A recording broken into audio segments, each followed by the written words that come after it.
Hello, and welcome to the Center for Community Engagement at CSU. On October 29, 2025, the Chancellor's Office released a new CSU Academic Internship and Community Engaged Learning Policy, replacing Executive Order 1064 on student internships from 2011. This new policy applies to all credit-bearing or academically required internships and community engaged learning placements, which include service learning and curricular engaged learning. The policy was adopted in October of 2025 and is expected to be implemented as soon as possible, with campuses reaching full compliance within 12 months of the policy release date. This video provides a high-level overview of the policy and what it means for our campus community. At its core, this policy reflects our shared responsibility to students and community partners. While it includes documentation and compliance requirements, its purpose is not simply administrative. It is about ensuring that every placement is intentional, educationally meaningful, and supported by clear expectations and collaboration. These standards help protect students, strengthen partnerships, and sustain the quality of experiential learning across the CSU and here at the beach. There are several important updates from the 2011 version of the Executive Order. This policy now explicitly covers academic internships, curricular community engaged learning, and service learning. Campus-specific policies are no longer required, but campuses must demonstrate adherence to the system-wide standards.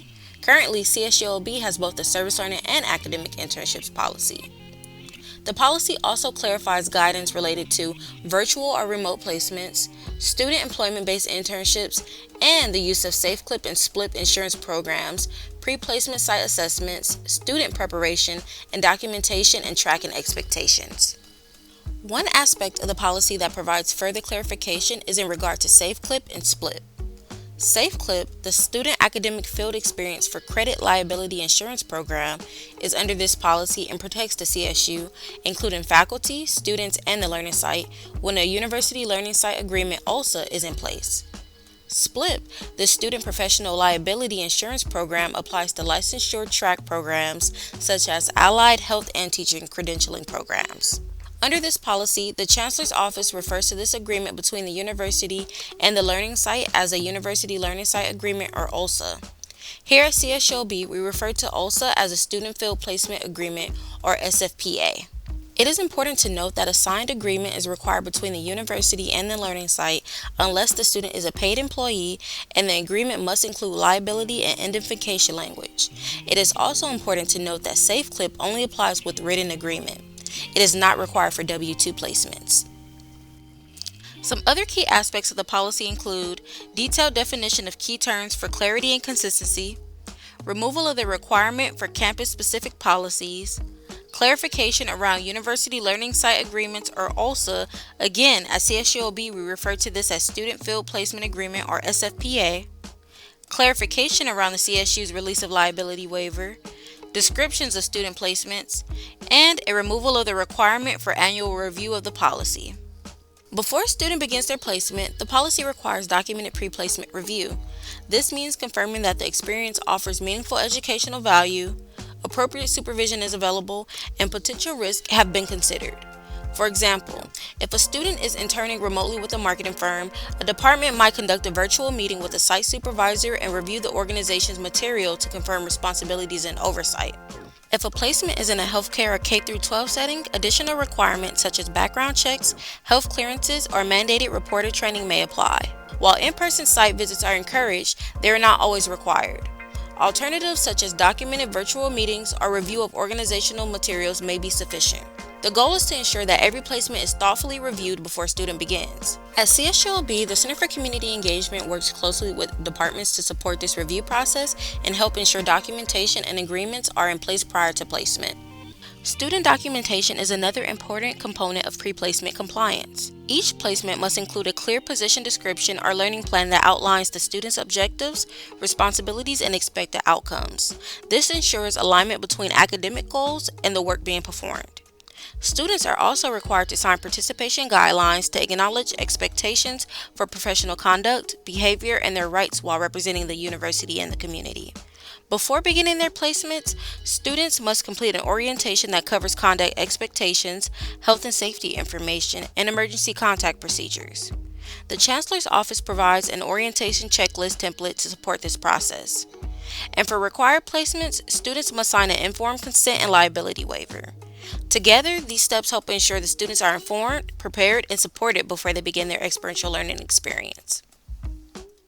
The policy also provides guidance for paid and student-initiated placements. For example, if a student is hired as a W-2 employee and is later approved to receive academic credit for that experience, a formal agreement may not be required. However, the placement must still meet academic standards and include a documented learning plan. If a student receives a stipend, 1099 compensation, or gift card in exchange for work, a formal agreement between the university and the learning site is required. Student-initiated placements taken for academic credit must also comply with all documentation, supervision, and learning requirements under the policy. These distinctions help ensure clarity around compensation, classification, and university oversight. Overall, the policy emphasizes shared responsibility. University presidents are responsible for ensuring campus-wide implementation. Departments are responsible for academic oversight, including learning objectives, student evaluation, and placement quality. Campuses must also retain documentation, establish emergency response procedures, and ensure appropriate agreements are in place. Non-credit internships outside of degree programs are not covered under this policy. These requirements ensure consistency across the CSU system while allowing campuses to structure support in ways that work locally. At CSULB, S4 at the Beach helps operationalize these policy requirements. Through S4 at the Beach, students submit placement information, upload required documentation, and complete participation guidelines electronically. Faculty can review and approve learning plans, and our office can verify that agreements and risk assessments are in place before the placement begins. The system allows for us to securely retain student-filled placement agreements, waivers, and risk documentation in accordance with CSU record policies. Just by centralizing documentation and tracking, S4 at the Beach streamlines compliance while reducing administrative burden for departments. Our Center for Community Engagement is available to support programs in utilizing S4 at the Beach effectively. Thank you for taking the time to view this presentation. This policy represents an important step in ensuring that academic internships and community-engaged learning experiences at CSULB are educationally meaningful, safe, and well-supported. We invite you to connect with the Center for Community Engagement here at CSULB to learn more about how this policy applies to your program and how S4 at the Beach can streamline your processes. Whether you are developing a new course, strengthening an existing placement, or simply exploring options, our team is here to support you. Additional resources, including the full policy, FAQs, good practice guidance, and training materials, are available through the CSU Community Engagement Campus Resource Hub. You can access it by scanning the QR code on your screen.